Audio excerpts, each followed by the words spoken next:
Everywhere is freaks and Harrys, dykes and scaries. Tell me, where is sanity?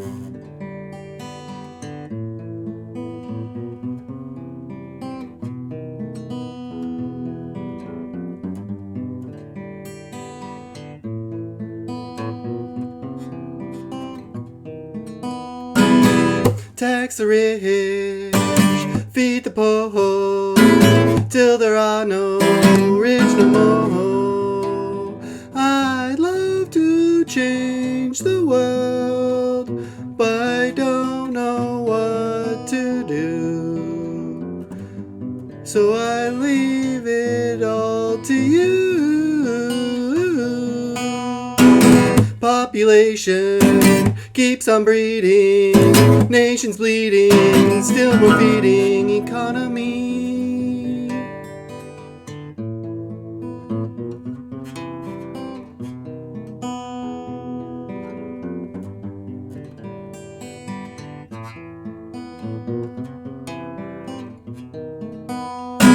Life is funny, skies are sunny, bees make honey, who needs money? Monopoly.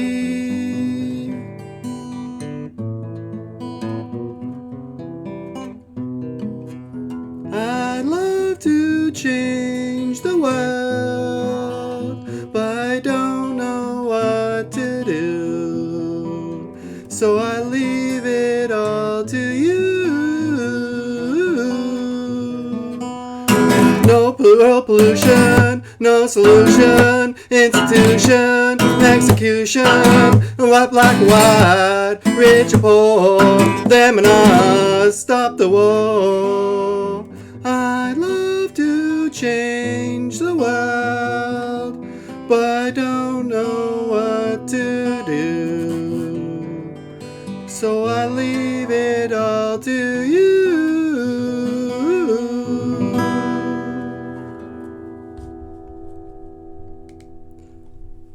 Well, guys, I promised a song, and I did mention that I'm not that good. I can't remember the name of that song, but it's one of my favorites. I first heard it on Tropic Thunder. It's a theme song in the beginning of the movie.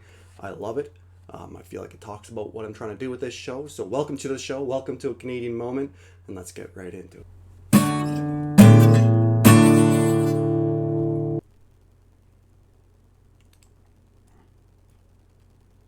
Well, hello, and welcome to Canadian Moment, eh? And Merry Christmas! It's Christmas Eve. I actually did work a little bit harder to make sure I lined something up that I can get recorded on Christmas Eve. It's, what time? I'm starting a little bit late. I'm going to try to make sure everything uploads on time. It's about 11 o'clock right now where I am. So 11 in the morning, Christmas Eve, so Christmas Eve morning. What a weird way to say that, eh? And I wanted to just put out a Merry Christmas video. I mean, it's not, I'm actually doing a video. It's not like it's going to be cute or anything. I'm doing a real video about the stuff that I usually talk about. But I don't know. It's a bit of a Christmas present to everybody, including myself. I did a lot of extra work to make my videos nicer and funner. I had a bit of a good time, and I'm going to edit it all together. And this video will hopefully have some stuff that people are like, hey, man, Mike's like tightening things up and having a lot of fun with his stuff. And I don't know. I hope you guys like it as much as I do. Give me 1 second, please.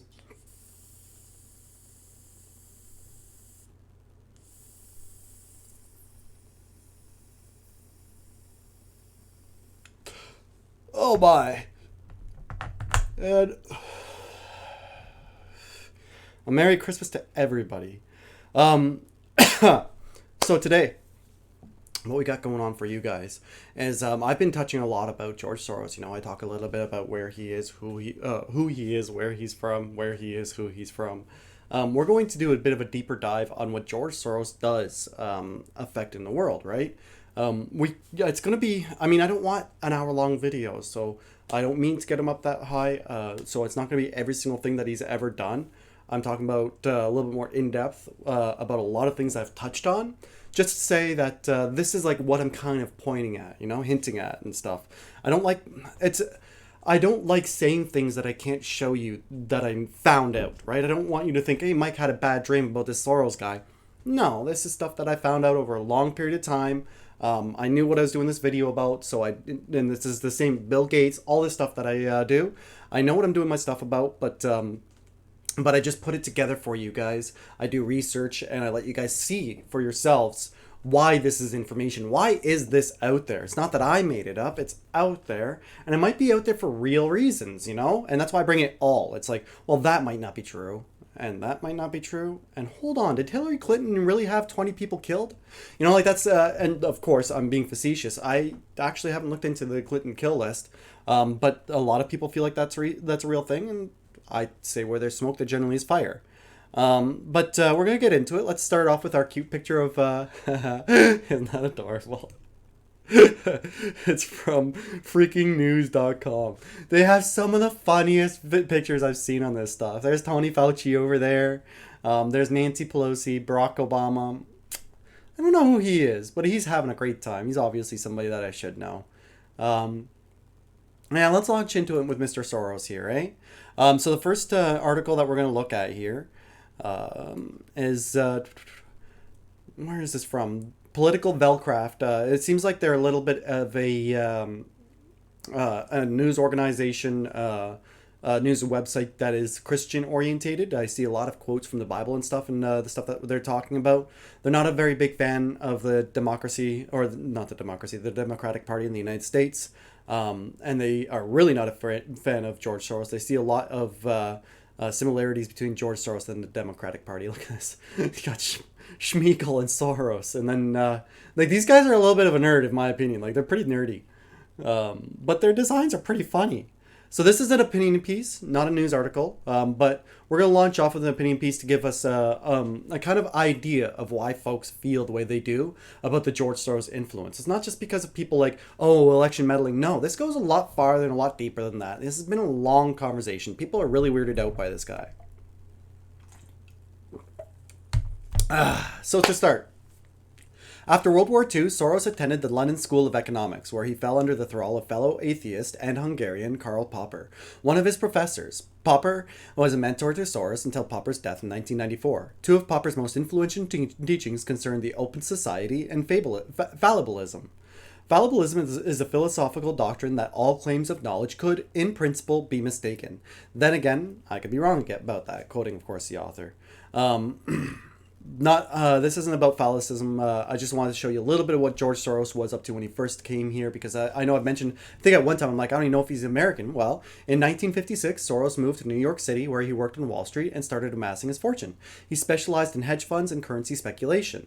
Soros is absolutely ruthless and moral. By the 1980s, he was well on his way to becoming the global powerhouse that he is today. So he's getting very wealthy by working on Wall Street from the 1950s to the 1980s. In an article by Kyle Ann Shiver, the American thinker, she says, Soros made his first billion in 1992 by shorting the British pound, with leveraged billions in financial bets, and became known as the man who broke the Bank of England. He broke it on the backs of hard-working British citizens who immediately saw their homes severely devalued and their life savings cut drastically, almost overnight. Sounds familiar, America? And then to take a little second aside to show you what she's talking about there. So, yes, it's an opinion piece, but we're going to actually go to real news, like the Politics Society. And the Politics Society talks about George Soros and how he manipulated the Bank of England and essentially broke the bank, what they're talking about there. George Soros is often known as the man who broke the Bank of England, but he means different things to different people. The chair of Soros Fund Management, LLC, Soros is the unusual banker who has profitable extensively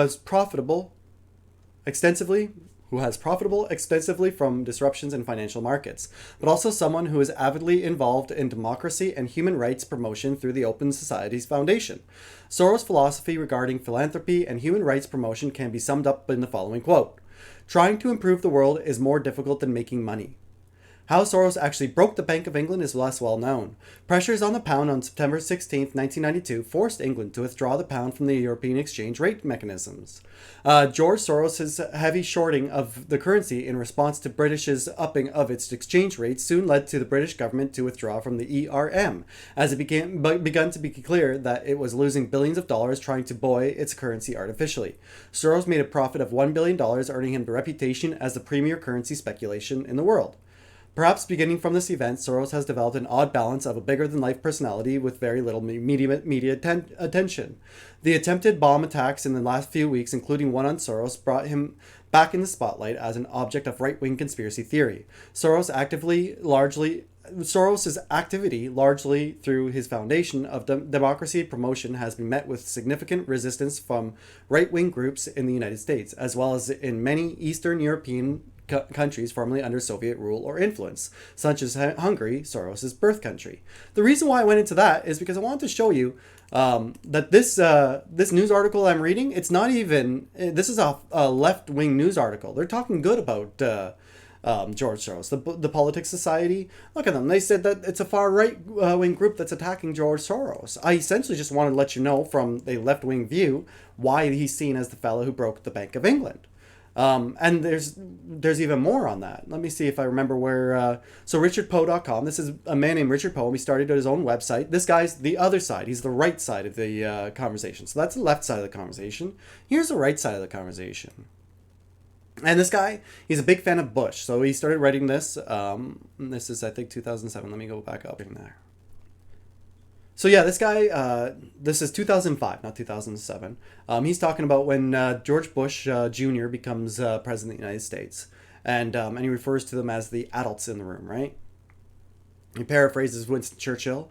We might say of the Russiagate scandal that never before have so few stolen so much from so many in so short a time.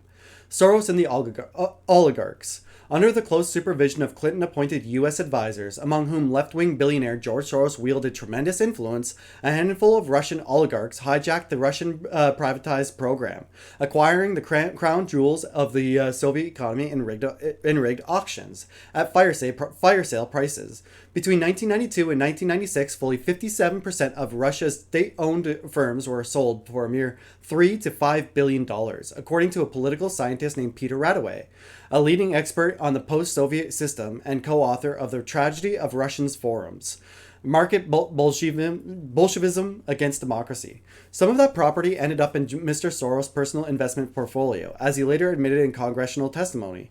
Much more ended up in the hands of corrupt Russian oligarchs, many with roots in organized crime.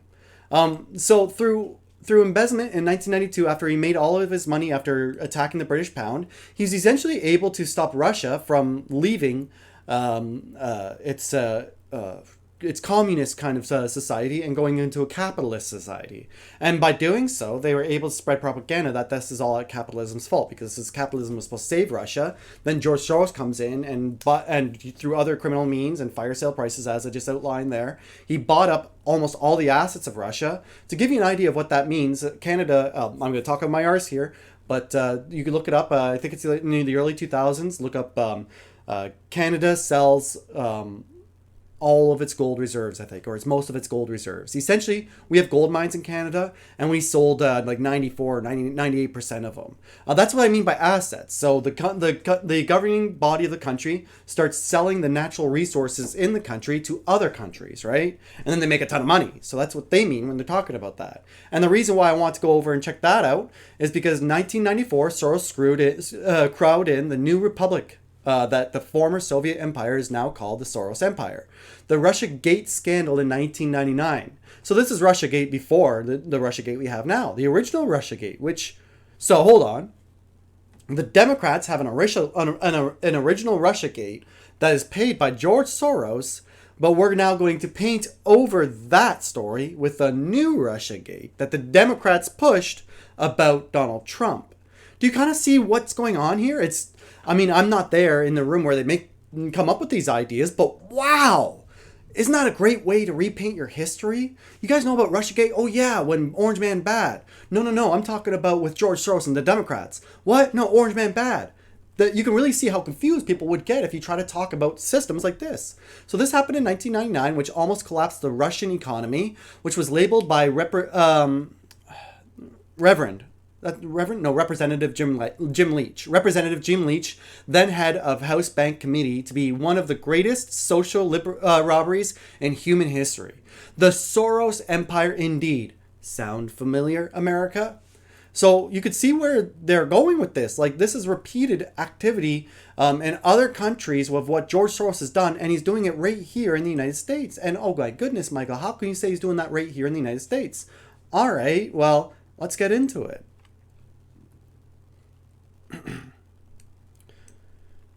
By the State of the Nation, right? State of the Nation Alternative News. I think they're a conservative alternative news organization. This is talking about your voting machines here in the U.S. Of all the nefarious schemes and stunts with the potential to change the outcome of the upcoming presidential election, perhaps none is so threatening as or consequential as a possibility that electronic voting machines in as many as 15 states could be rigged to ensure that Democratic nominee Hillary Clinton is the winner. Many of the machines in question are made by a private company called Smartmatic Corporation, a company that claims to be based in the United Kingdom but is controlled through holding companies in Venezuela, Barbados, and the Netherlands. The founders of the company are Venezuelan, which is not a coincidence, given that the machines were used in a number of massive landslide elections in that country when President Hugo Chavez was re-elected in that country in the early 2000s. Smartmatic first came to prominence when its machines, many of which were then retrofitted gambling devices, were used in a referendum held in the South American country in 2004.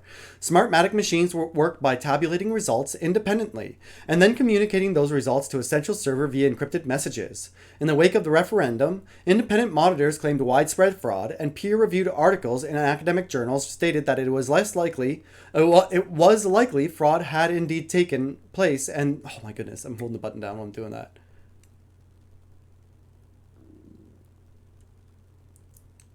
Taken place, and that it was possible that this fraud had been committed by remote control. Despite these accusations, international elections monitors from European Union and the Organization of American States, OAS, disagreed with these same independent analysts, and the government allowed the result, the administration of President Chavez staying in office, to stand. Smartmatic then won a multi-million-dollar contract. Wow, that's so much better. I'm getting better. Smartmatic then won a multi-million-dollar contract with the Venezuelan government that saw its machines tabulate huge victories for the socialist leader before his death from cancer in 2013. Smartmatic was officially incorporated in 2000 in Delaware in the U.S., and after 2004, its voting machines were used in a number of controversial leadership races in Brazil, in the election of now ousted and corrupt President Dilma Rousseff. Mexico in the election of highly unpopular President Enrique Pena Nieto, and Argentina in the election of the corruption-tinged President Cristina Fernandez de Kirchner, and the Philippines in the election of controversial new President Rodrigo Duterte. That's a lot of their own opinion in a lot of those areas. I feel like almost every single election they tell me that this president is corrupt to this president. So I actually don't care. The corrupted, as far as I know, Joe Biden is corrupt and President Trump is corrupt. I'm a Canadian, right? So more importantly, those Smartmatic machines were used in all those countries, okay? So it's like, well, Mike, who cares? Okay. I don't actually think that's about stealing the election from Donald Trump. I think that's about stealing the election from the Democrats in America. 16 states using voting machines are a Soros-controlled company. This is Snopes. I don't like how Snopes does things. So here, let me take a sip. So essentially, they take a well-known headline and they say, are 16 states using voting machines from a Soros-controlled company? Then they'd say who makes a headline. It's usually a right-leaning media group. The Daily Caller, that's right-leaning, lied and falsely reported that 16 states would be using voting machines controlled by a company with deep links to George Soros. Claim. Then they restate the claim, and they say false and a giant X. That's painting things incorrectly, because as you scroll down, you're like, oh, okay, that's false. And then they get down. Billionaire business magnate George Soros was tagged in such rumors in 2012, and he was back in 2016 as the subject of articles by disreputable websites such as Daily Caller. They're only disreputable to the soaps. Like, disreputable to whom? I don't think they're disreputable. I've followed a lot of their news. They seem to work very hard. That's Ben Shapiro, so you guys know the Daily Caller is Ben Shapiro's group. They seem to work very hard to be honest about their news, and they cite all their news sources just like I do. You can say, Mike, you're citing a disreputable news source. I don't know. That's your opinion about Snopes then. But I'm not disreputable. I'm talking about what Snopes is saying, right? And that's what the Daily Caller does. They say, this news organization is saying this. And then they tell you what they think about the news organization, a lot like what I'm doing. It's not trying to paint anything than what they're saying. And they got their own journalists, but what else are they supposed to do? That's how news works, right? So it's a weird way to paint somebody. I don't like how they do that. But I've already told you, Snopes is a hard left-wing group, and that's what they do. That's why I use these guys. I want you to see what the left says, because we can even take it apart from their own word. Purportedly, the manufacturer of voting machines used in 16 states put him in a position to quote-unquote rig the election in Hillary Clinton's favor. Hillary is rigging the election. Surprised? You shouldn't be. Smartmatic was used in all these states.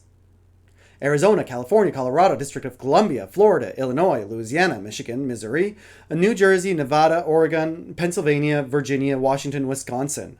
And these are all incredibly blue-leaning states, especially at the time, right? So you can see why a lot of that was let in. George Soros has no hand in management or ownership of Smartmatic. As is typical of such claims, this one is based on nothing more than the most tenuous of connections, namely that among the number of non-profit brands on which Smartmatic chairman Lord Mark Malich Brown sits is the global board of the Open Society Foundation. That's what George Soros owns. So essentially, they get to it. Right here, all the way at the bottom, we get to what everybody else is saying, that the chairman of Smartmatic sits on the board of the Open Societies Foundation and sits on a high perch. That's not an easy seat he gets. It actually is a big cost to sit on there. I wonder how much it costs. The elections of multiple countries? Perhaps.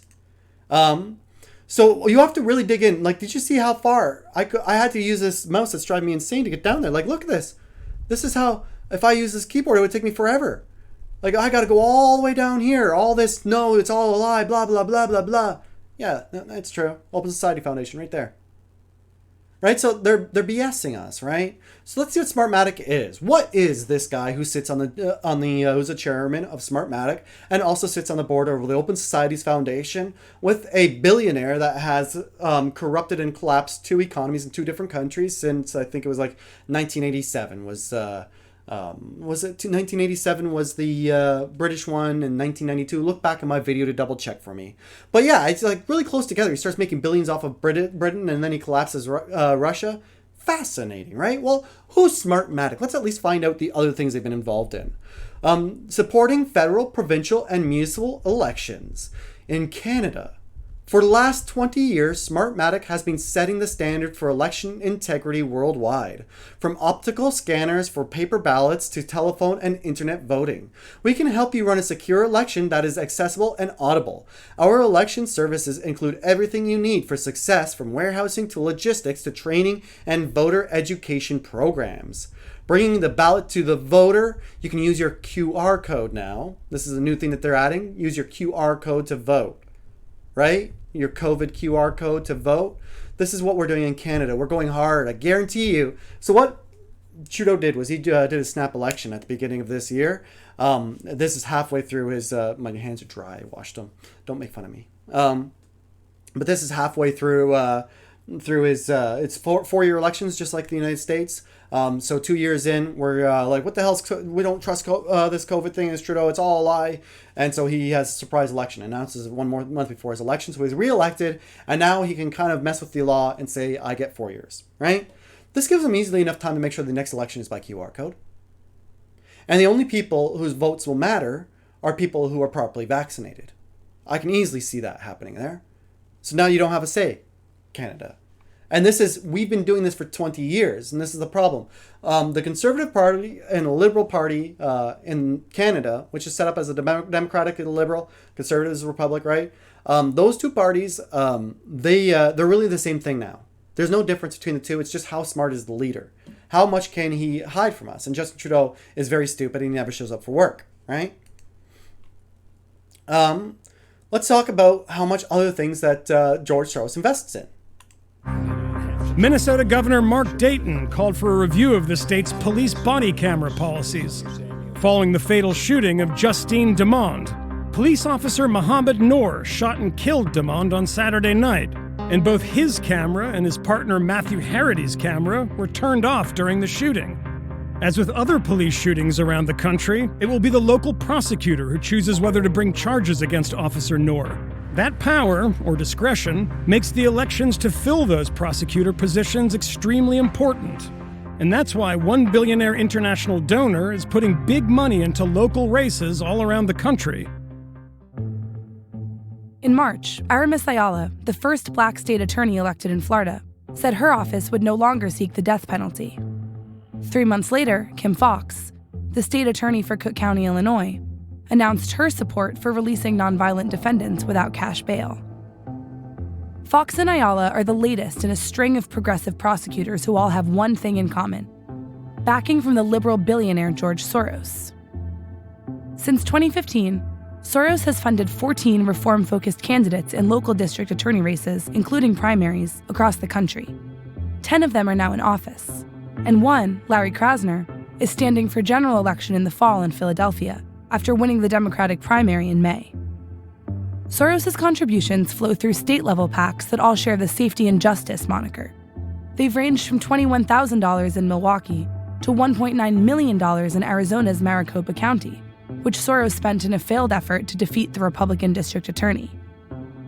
All in all, Soros has spent $11.2 million on DA races.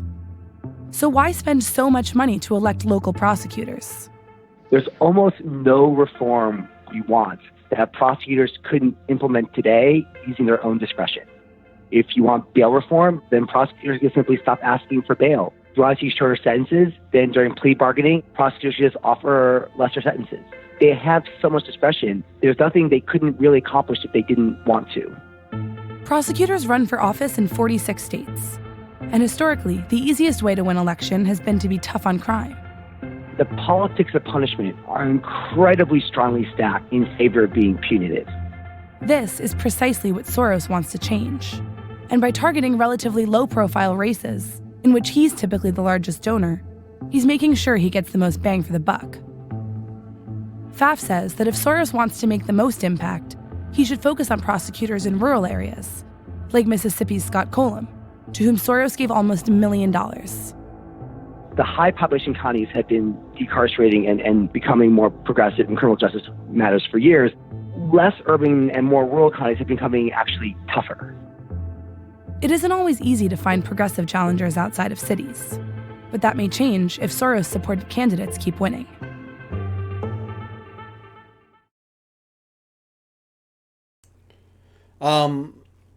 Yeah. This is why what he's doing is mattering. It's not that he's like tricking you guys into electing Donald Trump or Hillary Clinton. That's not what he's going for. He doesn't care. That's just an extra little cherry on the top if he succeeds in that. But no, he wants your legal system, and he wants everybody who props up your president candidate, because he knows that the president doesn't actually have the real power in the United States. You have the executive branch, and that includes the president. So if he can get the executive branch, the House, and the what are the other ones you guys got? You know what they are, the Nancy Pelosi side, right? If you can get both of those, then you guys have a big problem. And who is he working on? Well, speaking of the Nancy Pelosi side, Ocasio-Cortez. This is not even new news. This is old news, right? Is this Glenn Beck's thing? Yeah, Glenn Beck was talking about this in 2018. Not a lot of people like Glenn Beck. They call him the blackboard guy. I think that's a big, heavy push of the media to make people have a bad taste in their mouth about somebody. Glenn Beck is a bit of a goofy fella, but he's just kind of sarcastic. What he's saying, though, the news he's giving, he's just like me saying what he thinks, right? Like, if you're watching what I'm doing, you've been watching how it's progressing. You know, like grassroots, it doesn't get more grassroots than this. Like my hat, my mother gave it to me. I said, Mom, I want to do something special for Christmas. You got a Christmas hat? She brought a bunch and I picked this one. So like this is how, and I guarantee you, Glenn Beck started off doing a lot of the same thing, just some basement crap. And then he ended up getting paid by organizations like Fox. And then he got Blaze TV, which he has right now. It's his own organization. I think he's moving on from. I think he sold it. I don't know exactly. It's something that's happening right now. He brings on Richard Weinstein. I don't know if he's related to Brett Weinstein, but he talks. Richard Weinstein isn't in the same career area as Brett. What Mr. Weinstein is talking about is the effects of George Soros and influencing people like AOC, and then get into depth about it. Let's give him a play. If it'll play for me. Rich is with us now, and he's been diving into the background of Alexandria Ocasio-Cortez and how this phenomenon sort of occurred. Rich, you there? Yes, I am. Hey, guys. Hi, great Rich. to talk to you, Rich. It's interesting. You said you posted this, and you go through kind of a long. The diagram here of what's happened is really interesting, but it starts with the 28-year-old phenom Alexandria Ocasio-Cortez. Right. She's been getting beaten up in the media because she doesn't seem to have any answers to any questions, and I really didn't want to beat her up anymore. My question to myself was, how did she get to this spot without knowing any policy? So I went to her campaign website and I went back in time. I used a Wayback Machine. And what I found was her campaign website, as little as a year ago, was not her campaign website.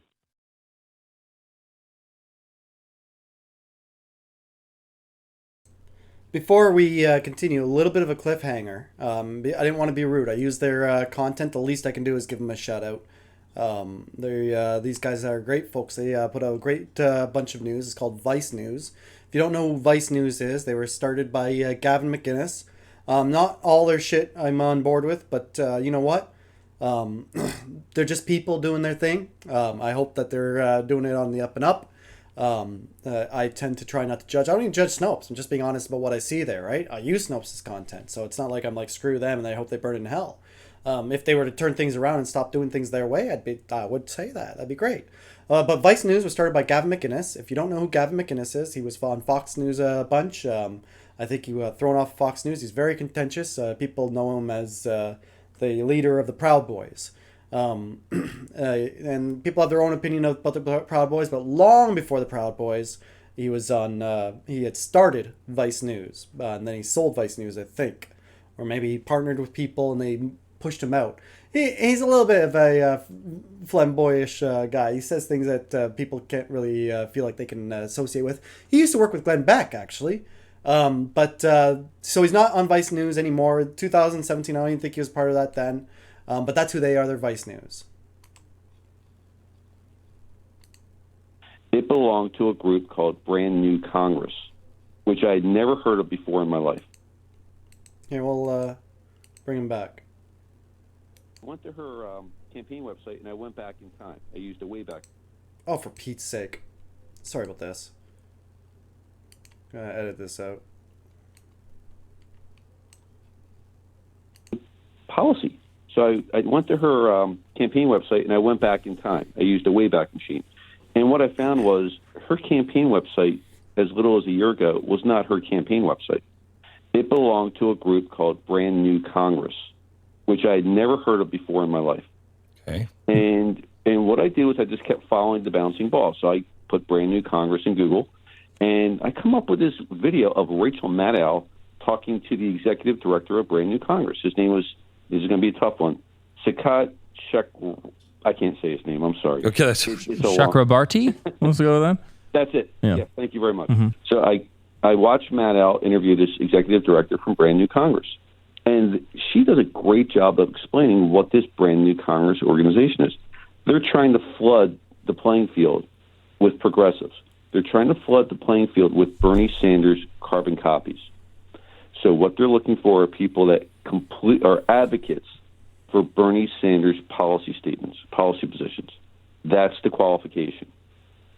So he goes on. So they talk. It's an interesting video. And so, of course, I Google his name, and he, by coincidence, became an executive director of an organization called Justice Democrats. What the heck is that? Well, I didn't know. So I start looking into Justice Democrats. And lo and behold, Justice Democrats was founded by a gentleman named Cenk Uygur. Well, the guy from... that guy... What's the name of that thing? Young Turks? Young Turks. Mm-hmm. This guy's crazy. Right.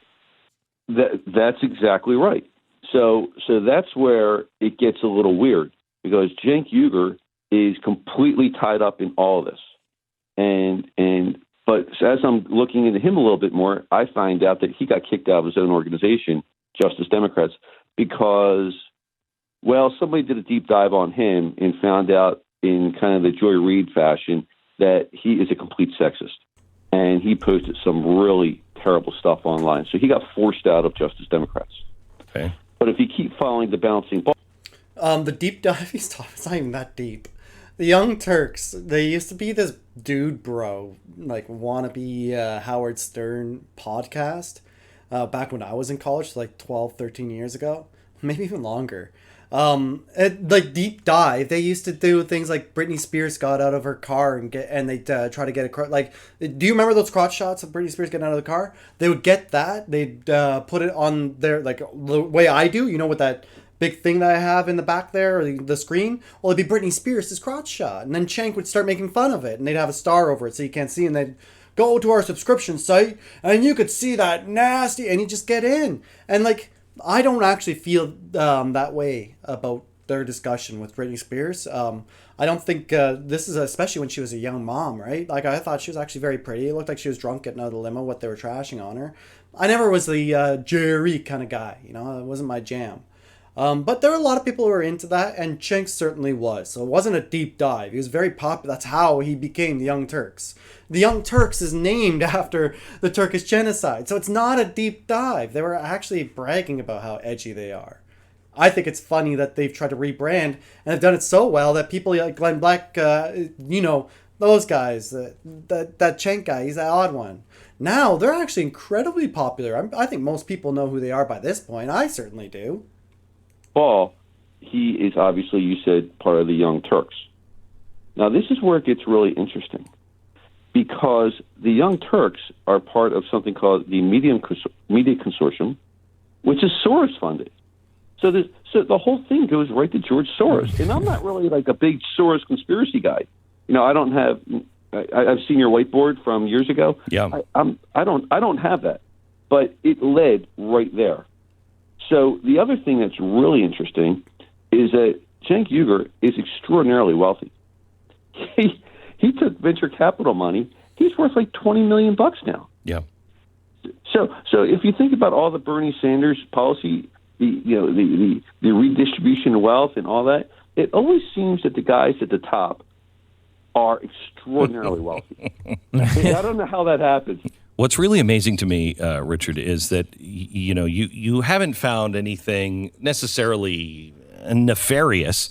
What you found is that big, huge money goes out and tries to find people that will run and do the bidding of socialists and that can get elected, and there is no such thing as a grassroots campaign. You know, the story is she went out and she knocked on doors, et cetera, which I believe she did.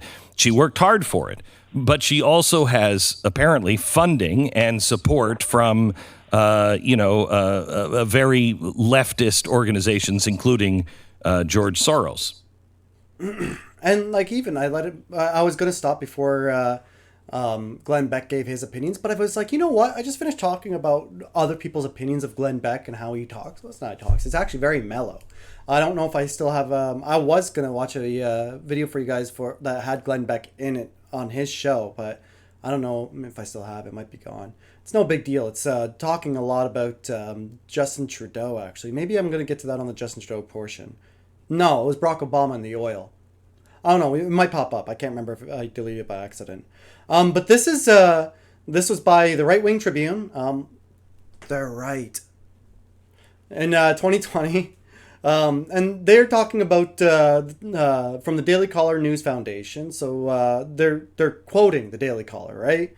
They're talking about all the things that the Daily Caller says George Soros is involved in, right? Media Matters for America, Secretary of State Project, Huffington Post, AOL, Clinton Foundation, Malcolm X Grassroots Movement, CNN, Center for Reason. So this is what they've... that's so creepy. They've seen George Soros meddling around in. This is kind of why he matters. It's not like he's a boogeyman that doesn't exist. The Clinton team donated $20 million to the Young Turks. Like, where did they get their money from? Well, there's one way, right? TFP reports that $20 million in funding is slated to be used to increase the size of the Young Turks newsroom and for business operations, but where did it come from? It is important to note that the Young Turks has reported on some hard-hitting stories and exposed serious problems within the state. And Cenk Uygur, was unafraid of calling out corruption, so much so that he quit his job at MSNBC, another George Soros-funded operation, to work on the media project. However, once we start following the recent money, we can see a telling revelation begins untold. So this is, like, these guys are left guys, right? News Punch. They talk, their big Democratic voting group, right? And it's about Jeffrey Katzenberger. So that even a left-leaning news organization is talking about how much money goes through the Hillary Clinton campaign to the Young Turks, and that is also something that's tied to, again, Soros. And I'll show you how that works. We're gonna play. So this guy is Newsbud, I think. He looks like he has the same operation as me, just a guy in a bedroom. This is my bedroom. I have a bed over there. So yeah, it's like a lot like what I'm doing. Just a guy doing his thing. But he found something that I was looking for. I couldn't find it myself, so I'm just going to quickly play what he shows you. Media and members of the pseudo-alternative media, most recently by promoting political and racial division. The Young Turks, for example, have been accused of being funded by billionaire George Soros. According to the Media Consortium website. The Media Consortium website. I'm sorry, I do things over a few days, and then I set them up in tabs. So it just reminded me why I did this. I was like, why do I have 403 Forbidden right next to that?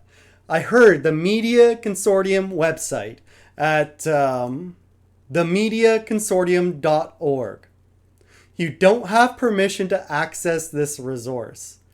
You guys go ahead and give it a try, I guess. I can't. But this is apparently what that website would have if I had access. Like, what the hell? Why? What does that even mean? Do I have to have a special IP to get in? You will see among the Soros-funded outlets, such as Democracy Now!, the Young Turks are indeed listed as a TMC member. The Young Turks. Under the About Us/Supporters section of their web. There you go. That's how you get it. Supporters, right? Go to About Us, go down to Supporters. So if you're able to get in there, because I can't. You will find the Media Democracy Fund. There you go. And that's what paid him, right? That's what the news said, that he got paid by the Media Democracy Fund. There it is. So this is how it's false. They didn't pay, Clinton didn't pay him. It was done by the Media Democracy Fund. Well, who owns that? Right? Like, what the hell are you guys talking about? You guys take a look. It's the mediaconsortium.org. Did you know that people pay protesters? Oh, before I forget to do this, we got Radio Free Europe, Radio Liberty. That's these guys. I don't know much about them. Thousands of people gathered in Kiev to call for the head of Ukraine's central bank to resign. It looked as if Ukrainians were once again taking to the streets in popular protest. But appearances can be deceptive. So happy. Some of these people were paid to be here. А скільки хоч платять? Ну так, приблизно.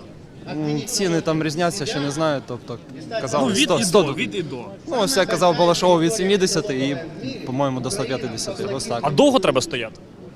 Do you have to stand here long? 1-5. About 5 hours. Багато людей, ну, як Many це, people are соромляться ashamed to say говорити, that they're doing що this це for за money. гроші. А що соромиться? Ви ж What's бачили, there to be які ashamed of? You've декларації seen the наших things депутатів, that тому, our politicians по-моєму, say. це зовсім не соромно.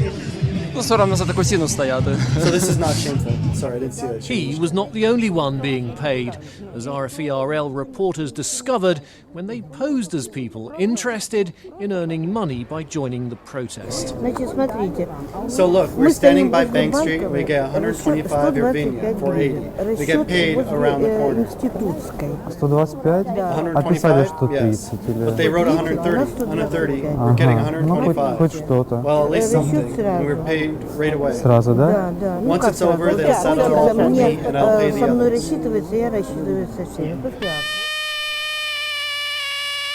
But the organisers of the protest, the opposition For Life party, denied paying people to be there.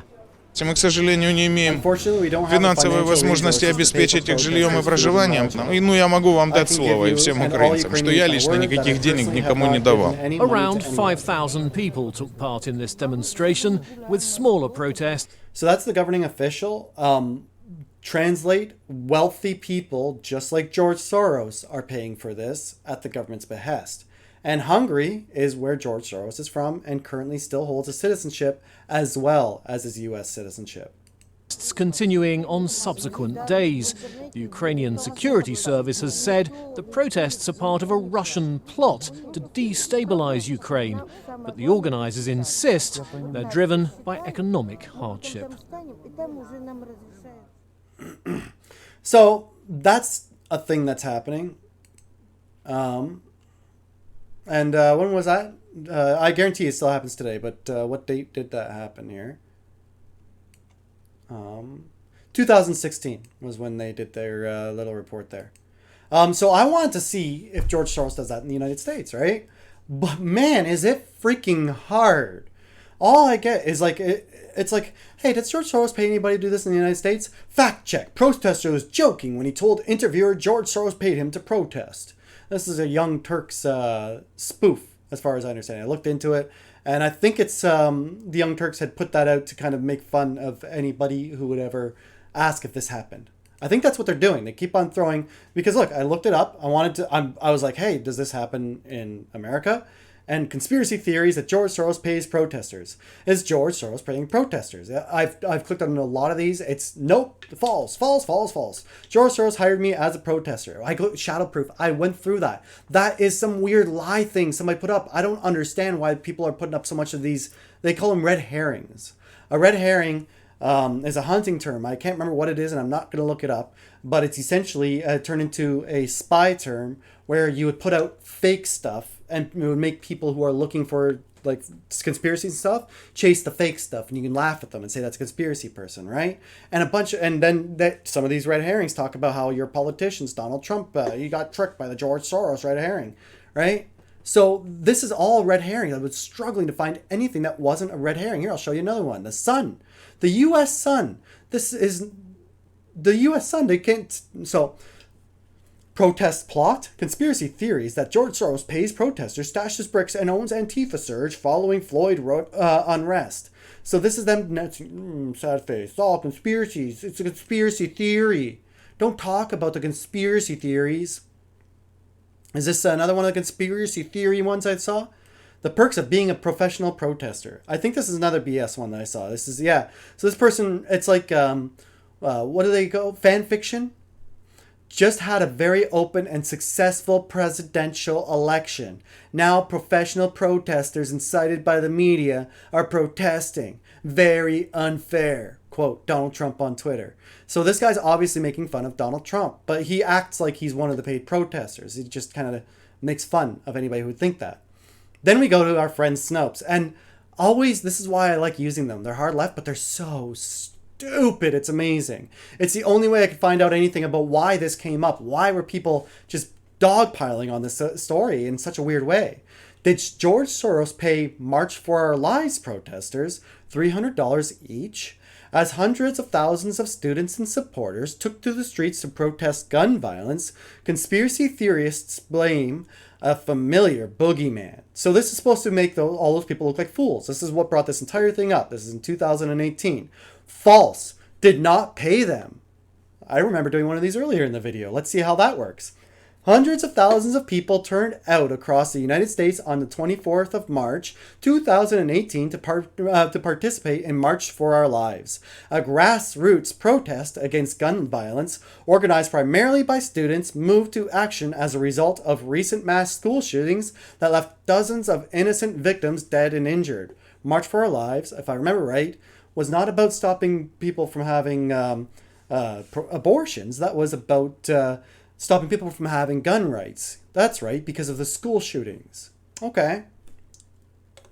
Within a day of, and it's grassroots. Glenn Beck says there's no such thing as grassroots, right? Okay.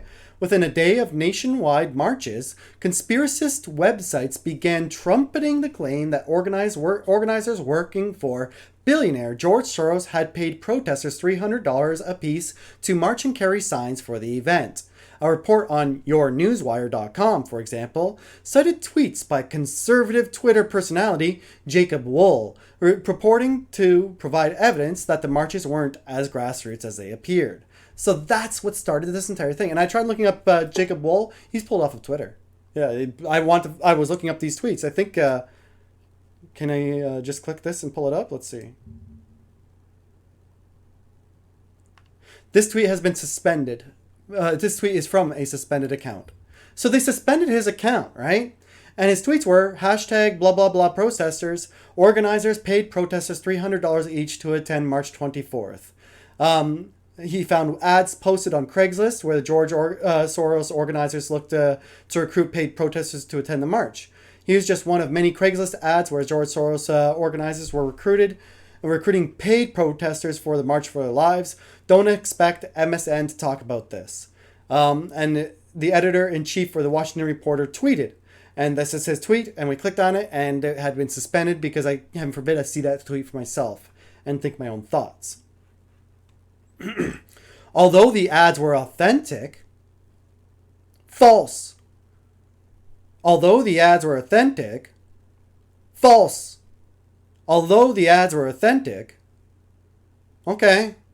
We found additional examples targeting other U.S. cities where marches were planned. Okay. They clearly weren't soliciting paid protesters. On the contrary, they offered temporary sales positions to those interested in hawking march-related merchandise for a 20% commission. March for Our Lives So I can't read the tweet. I have to read their version of the tweet. March for Our Lives anti-gun violence protest. Street team. Cash paid. We are hiring up until Friday evening at 7 p.m. 20 to 25 outgoing salespeople to sell merchandise at the March for Our Lives gun control protest. 50,000 to 100,000 people expecting at Pershing Square. Will they be selling merch for our March for Our Lives buttons, flags, wristbands, etc. Earning 20% commission for your sales. Interested, please send name, recent video, self, so we can call you. I used to do street team stuff for nonprofits. Yes, that's how it works, right? A Google search turned up related ads, no longer extant as of this writing, so they took down the ads. Soliciting managers for these sales teams, as well as for teams to hire teams hired to sell merchandise at a March of Science for Science event. So essentially, yeah, you get a donation and they get a gift for your donation. That's how you do it. Would you donate to this cause? And you'll get a button. How much? It's up to you. All right? That's what you say. And that's how you make so much money. And so you get the commission of your donation, right? So if somebody's really good at that, then they can make a lot of money, up to $300. And so that's how you trick people into doing it. I heard there was a lot of people who felt like they were screwed out of their money, said they never even got to see it. So that, and I had to go through Snopes to find that out. That's kind of crazy if you ask me. I'm out of water. I better wrap this up. We're into an hour and I still got a few more things to talk about. Let's do what we can to make it quick. We're going to go into some Canadian stuff. Chrystia Freeland. I always talk about Chrystia Freeland. She's our new Deputy Prime Minister. She's also the Finance Minister of Canada, and she used to be our Foreign Affairs Minister. Before Justin Trudeau was elected, she was a reporter. Holds a lot of titles for a reporter. Let's find out how that happened. So the Rebel News was talking about her relation to George Soros, Deputy Prime Minister, Finance Minister, and Foreign Affairs. All after Justin Trudeau got elected by George Soros. That Justin Trudeau. And that George Soros. And that Deputy Prime Minister, Finance Minister, Chrystia Freeland. Not Foreign Affairs anymore. Here, I'll show you. I'm letting you guys knowing a little bit too much, eh? Let's get into it. Over the weekend, Conservative MP Carrie Lynn Finlay tweeted out a video of Deputy Prime Minister and now Minister of Finance Chrystia Freeland interviewing none other than George Soros, saying she is, quote, listening carefully like student to teacher. The closeness of these two should alarm every Canadian. What sort of a financial deal should Obama be seeking to strike when he travels to China next month? No, I think this would be the time because you really need to bring China. Look at this thing right here. He's like Skeletor crap going on there. That's so creepy. He married a woman half his age, by the way. Yeah, into the creation of a new world order. Predictably, this sent alarm bells through Liberal caucuses. No questioning Soros. That's anti-Semitic. By posing as a Christian. Right. And you watched unambiguous apology for composing and disseminating hashtag anti-Semitism. Nevertheless, Finley cowered to the bullies and apologized, saying the following: "I have removed the tweets and apologize to anyone who thinks that I would want to endorse hateful rhetoric." Of course, nobody's offended by her tweet. It's not anti-Semitic. In fact, there are multiple Jewish people at this network who didn't find it anti-Semitic at all. Simply pointing out that George Soros has political influence and pours money into activism is not bigoted. This is simply a defense mechanism to say, don't look at this, please. In fact, this wasn't the only time Freeland interviewed Soros gawkingly. In 2015, her interview was called "The Future of Europe." Of course, no questions were allowed. Okay, thank you everybody for being here. George's team felt that the space was not really conducive to Q&A because it's such a long haul. So it's just going to be me asking George questions, and I'm going to try to channel all the questions that everyone would have wanted me to ask. You can yell at me afterwards if I don't ask the right ones. Snaps. If Soros isn't influential, why would his opinion... Wow, eh? That's the reporter that I was telling you about, and that's all she was. All right. Chrystia Freeland, George Soros, and the ethics of evidence-based reporting. Is it ethical to have evidence-based reporting? Some people would say so. Certainly Real News Network wants to talk about it. There's them over dinner, an expensive dinner. You have to reserve every seat, as you can see. This is in Moscow, 2017, September 4th. Reporter John Helmer published his latest on a series of articles on Canada's Foreign Minister, Chrystia Freeland, entitled Canadian Foreign Minister Freeland Hid Light Under Bushel Until Toronto Globe and Mail Expose. This is where he commissioned, at the end of September 4th, Helmer states that in mid-August he commissioned a report from him on the new evidence on Freeland, describing me as a Canadian politician who doubles as a reporter, interviewer, and member of the board of directors of the Real News Network. Lascaris recorded a 30-minute interview with me on August 21st. At first, he delayed his broadcast, claiming he was fact-checking. Lascaris then claimed that Soros had issued a definitive rejection of the reported deal with Freeland and canceled the broadcast. He and his TRNN colleagues refused to reveal the email exchange with Soros. Lascaris added last week that he hasn't had time to check with Freeland on her side of the Soros deal, or her Ukrainian sources of income and real estate. His reasons, he said, is that both of my kids are leaving home to go to university, and I am moving them into their new accommodations far from home. I am not going to drop everything to neglect my family's needs to respond immediately to your email. An email? Please. So, they wanted to find out about dealings when it came to the Ukraine. And one of the neat things is, what were these guys talking about? These are Canadians talking about, One of the neat things is that Chrystia Freeland has some very deep ties of her own to the Ukraine. Via Matthew Ehret, who also wrote it on Strategic Culture Foundation, and then we also republished it on the Duran. And the title of the article, Alexander, reads like this in the excerpt: "A sea change for Canada foreign policy as Freeland is replaced by a pro-Chinese Politico. Freeland's work in organizing the failed coup in Venezuela and supporting the MI6 Soros White Helmets in Syria became so well known that she became known as the Canadian Queen of Regime Change." Alexander, the new foreign minister, has a tough road ahead of himself. Francois-Philippe Champagne, get into this story. Yes, I think this is actually an important change. And can I just talk a bit about Chrystia Freeland's background? I mean, she has been she's obviously connected to the Ukrainian community. She's partly Ukrainian.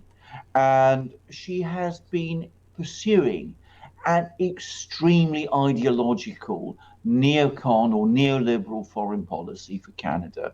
If you want to get an idea of the kind of foreign policy that a disciple of Hillary Clinton might follow, well, you couldn't do better than look at Chrystia Freeland's approach. I mean, she has been a zealous supporter, as you rightly say, of regime change. She has taken an extremely hardline position against China. She has also taken an incredibly hardline position against Russia. She apparently opposed very strongly Canada's previous foreign minister, who was a person called Stéphane Dion, who actually was talking about improving relations with Russia. She managed to engineer Stéphane Dion's sacking.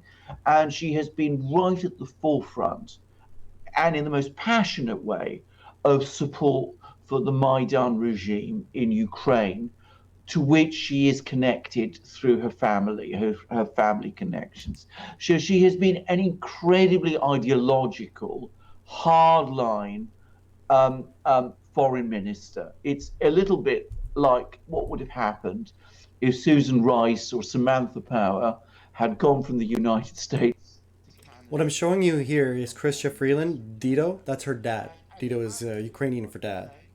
At a time when Donald Trump has at various times talked about improving relations with Russia and has also sought to reduce US involvement in regime change adventures around the world, having someone like Chrystia Freeland in charge has grated intensely upon Donald Trump.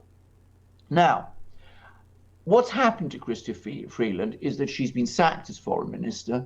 She's been given this. Canadians were not happy with the results of her attacking Donald Trump. It didn't work out well for us. She's been promoted to number 2. I'm not quite sure that that is actually what it means, in that Canada has a system modeled very much on the British system. And if you look at and if you look at deputy prime ministers our in Britain, deputy prime minister, it's not actually a position of it's very not great actually power. a position of great power. It sounds it more sounds, oh my impressive goodness, than it really is in a Westminster-like, British-like.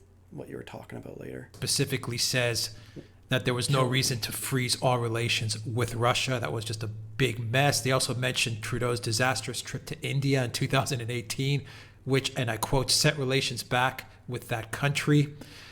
And at the end of that article, Alexander, this is the quote. He got burned so much during the height of cancel culture around cultural appropriation. This was hilarious. As like, I don't like Justin Trudeau. I'm not dressed as Pocahontas for all I fucking care. But this was hilarious. The backlash from this, I was like, hey man, it's you. You asked for this. But yeah, let's get into what Chrystia Freeland is. Those guys are wandering. I thought they were going to talk about her family a little bit more, but maybe I just got caught up in that first part. Because essentially what I do is I find something like that, and I'm like, wait, her family? What are you talking about? So then I'm like, oh, wait, her father. This is an article right here, and it's done by, what's this organization called again? Well, Richard Sanders is the editor for it. Press for Conversion. It's a magazine of the Coalition to Oppose the Arms Trade. So, essentially, what this article talks about is that her father was the person who would spread propaganda against Jewish people, right? This is what would lead to the German people turning on their Jewish neighbors and forcing them to the concentration camps. So he was one of the big propagandists. And his boss, who was the chair of the publishing board, Ukrainian Publishing House, and president of the Ukrainian Central Committee, was Vladimir Kubich. See, it would have been so much better if they got into this stuff. I don't... like, Jesus, Marilyn. Maybe they did get to it, but I was just so tired of that.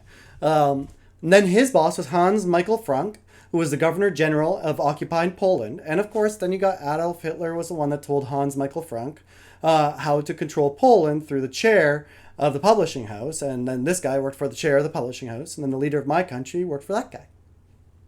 And that was very hard to find out. So go to that. They did a great job. And that's Chrystia Freeland and Justin Trudeau happy together. And this is, again, the true leaders of my country.